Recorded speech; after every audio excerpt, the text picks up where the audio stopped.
La gran solemnidad de la Navidad se celebra con una octava, es decir, con 8 días de celebración continua, en donde la Iglesia se goza de manera especial en el nacimiento de Jesús. En estos 8 días, los textos que la Iglesia nos propone son invitaciones para reflexionar y profundizar en el misterio de la Navidad. Y todos son textos evangélicos en torno al nacimiento. Sin embargo, inmediatamente después de Navidad, el 26 de diciembre, y como parte de la octava de celebraciones, la Iglesia recuerda la memoria del primer mártir de la Iglesia, el diácono San Esteban. ¿Y por qué se celebra la muerte de San Esteban el 26 de diciembre, es decir, al día siguiente de Navidad? ¿Cómo se puede celebrar el martirio de un cristiano en medio del gozo y la alegría del nacimiento de Jesús? La razón es simple, porque se trata de la celebración de otro nacimiento. Para el cristiano, la muerte de alguien que vive para Dios es un nacimiento. Más aún, se puede decir que es el verdadero nacimiento, pues en ella uno nace para la vida eterna, nace para vivir para siempre. La muerte de Esteban fue el primer fruto de la misión de Jesús, que fue llevarnos a todos al Padre. Como confirmación de esto, les cuento que las fiestas de los santos no se celebran el día en que vinieron al mundo, sino se celebran en el día de sus muertes. Ese día, el día de su muerte, la Iglesia da gracias a Dios por ese hombre o mujer que ha vivido según Dios. Da gracias porque ha ganado, porque ha vuelto al Padre y porque ya vive para siempre. Antes de comentarles el texto de hoy, deseo contarles algo de San Esteban. Esteban estuvo presente en los inicios de la Iglesia cuando ésta recién se estaba formando. Jesús murió en el año 30 y parece que Esteban murió en el año 37. No sabemos si conoció a Jesús, pero sí sabemos que fue un judío, pues en sus inicios todos los miembros de la Iglesia eran judíos, que se hizo cristiano y entró a formar parte de la Iglesia. Probablemente fue un judío de cultura griega, como lo fue San Pablo. Se llamaba Esteban, que es un nombre griego. Se le menciona por primera vez en el capítulo 6 de Hechos de los Apóstoles. Según Hechos, la iglesia que estaba en Jerusalén se había organizado para atender a las viudas. Parece ser que se les ayudaba a subsistir por medio de una especie de comedores populares. Pero resultó que la iglesia no está libre de pecado, ni siquiera aquella que estuvo más cerca de Jesús. Nosotros afirmamos que la iglesia es santa porque fue instituida por Jesús, pero también es pecadora porque está conformada por hombres y mujeres pecadores. Y debemos estar constantemente atentos al pecado en la iglesia. Bueno, pues sucedió que los responsables de la atención diaria de las viudas eran judeocristianos de cultura hebrea, y parece que hacían distinción de personas. Dice Hechos 6:1 que hubo quejas de los griegos contra los hebreos porque sus viudas eran desatendidas en la asistencia cotidiana. Es decir, los cristianos de cultura hebrea atendían a los suyos, en lugar de atender a todos por igual. Y entonces los apóstoles intervinieron para poner orden y decidieron nombrar, dice el texto, a 7 hombres de buena fama, llenos de espíritu y de sabiduría, y ponerlos al frente de este cargo. Con esta decisión de la Iglesia apareció el ministerio del diaconado. Diácono quiere decir servidor, y los diáconos son los que se encargan del servicio y la atención material en la iglesia. Bueno, pues uno de estos 7 diáconos fue Esteban. Nos dice Hechos que Esteban, lleno de gracia y de poder, realizaba entre el pueblo grandes prodigios y señales. No solo hacía el bien, sino también tenía muy claro el camino y las enseñanzas de Jesús. Entonces, nos dice Hechos, que unos judíos se pusieron a discutir con él, pero no podían resistir a la sabiduría y al espíritu con que hablaba. Entonces decidieron levantarle calumnias y acusarlo de decir blasfemias contra Dios y contra Moisés.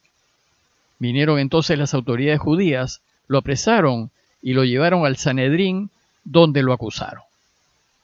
Esteban se defendió delante del sumo sacerdote demostrando y recorriendo los libros sagrados judíos que todo se cumplía en Jesús. Le sacó en cara su negativa de creer en él y los acusó de haberlo asesinado. Entonces ellos se abalanzaron contra él, lo sacaron fuera de la ciudad y lo mataron a pedradas. Dice Hechos que mientras le apedreaban, Esteban hacía esta invocación: Señor Jesús, recibe mi espíritu. Después dobló las rodillas y dijo con fuerte voz: Señor, no les tengas en cuenta este pecado. Y diciendo esto, se durmió. Hechos nos dice que mientras lo apedreaban, pusieron sus vestidos a los pies de un joven llamado Saulo. Este Saulo, que fue testigo del martirio de Esteban, es Pablo, San Pablo, que al inicio fue perseguidor de la iglesia y luego se volvió una de sus grandes columnas. Dos notas respecto al martirio de Esteban. Primero, Hechos nos dice que mientras lo apedreaban, Esteban se durmió. Porque para el cristianismo, la muerte no es el fin, es solo un irse a dormir para luego despertarse en los brazos de Dios. Segundo, que la iglesia considera a Esteban el primer mártir de la iglesia, y mártir significa testigo. Esteban fue el primer testigo, el primero que dio testimonio con su vida de Jesús y su camino. El texto que la iglesia nos propone hoy, que es el de Mateo 10, 17 al 22, lo que hace es anunciarnos lo que le puede suceder a todo cristiano que esté dispuesto a dar testimonio de Jesús y a vivir su camino. Dice el texto: En aquel tiempo dijo Jesús a sus apóstoles: No se fíen de la gente, porque los entregarán a los tribunales, los azotarán en las sinagogas y los harán comparecer ante gobernadores y reyes por mi causa. Así darán testimonio ante ellos y ante los gentiles. Cuando los arresten, no se preocupen de lo que van a decir o de cómo lo dirán. En su momento se les sugerirá lo que tienen que decir, pues no serán ustedes los que hablen. El Espíritu de su Padre hablará por ustedes. Los hermanos se entregarán a sus hermanos para que los maten. Los padres a los hijos. Se rebelarán los hijos contra sus padres y los matarán. Y todos los odiarán por mi nombre. El que persevera hasta el final se salvará. El texto que les acabo de leer empieza diciéndonos que dijo Jesús a sus apóstoles: No se fíen de la gente, porque los entregarán a los tribunales, los azotarán en las sinagogas y los harán comparecer ante gobernadores y reyes por mi causa. No hay que fiarnos de los lobos con piel de ovejas, dice Jesús, pues si nos disponemos a vivir su camino, querrán deshacerse de nosotros, ya que nos convertimos en estorbo y en obstáculo para que puedan llevar adelante sus turbios asuntos. Nos dice el texto que nos entregarán, nos azotarán y nos harán comparecer, es decir, nos acusarán por su causa, por la causa de Dios, por ponernos del lado de lo verdadero y de lo correcto.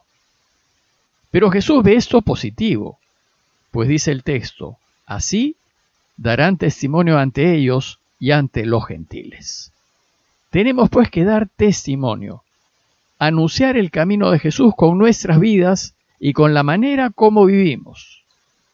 Aquí Jesús pues nos llama a ser mártires, a ser testigos suyos.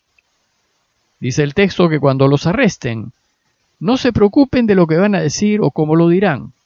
En su momento se les sugerirá lo que tienen que decir, pues no serán ustedes los que hablen, es el Espíritu de su Padre quien hablará por ustedes.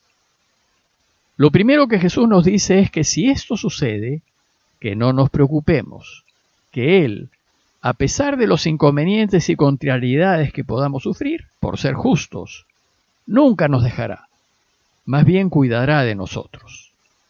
Además nos dice que el Espíritu Santo hablará por nosotros. Otra forma de nombrar al Espíritu Santo es llamarlo Paráclito. Y Paráclito significa abogado, defensor, aquel que hablará y discutirá en defensa nuestra. Por eso, si estamos con Él no debemos temer, pues Dios estará con nosotros y nos hará decir palabras que no se podrán contradecir. Pero lo más penoso de seguir a Jesús es que a veces la propia familia no entenderá. No entenderá por qué elegimos a Dios en lugar de elegirlos a ellos. No entenderá por qué nos ponemos del lado de la verdad en lugar de ponernos del lado de la familia. No entenderá por qué actuamos con justicia y no nos saltamos la justicia si somos familia. La consecuencia de ser testigos de Jesús es muy dolorosa. Y dice el texto: los hermanos entregarán a sus hermanos para que los maten. Los padres a los hijos. Se rebelarán los hijos contra sus padres y los matarán. Es muy duro que la propia familia, que quienes están más cerca de nosotros, se opongan a lo verdadero, a lo noble, a lo justo, a lo bueno. Pero si somos discípulos de Jesús, debemos siempre dar testimonio de Él, aunque nos cueste. El texto de hoy concluye diciéndonos: todos los odiarán por mi nombre, pero el que persevere hasta el final se salvará. Si todos se lanzan contra nosotros por ser veraces, si todos nos levantan calumnias por ser justos, si todos se oponen a nosotros por defender la vida, no se preocupen, nos dice Jesús. Lo que importa es perseverar en el camino recto, pues si así hacemos, viviremos.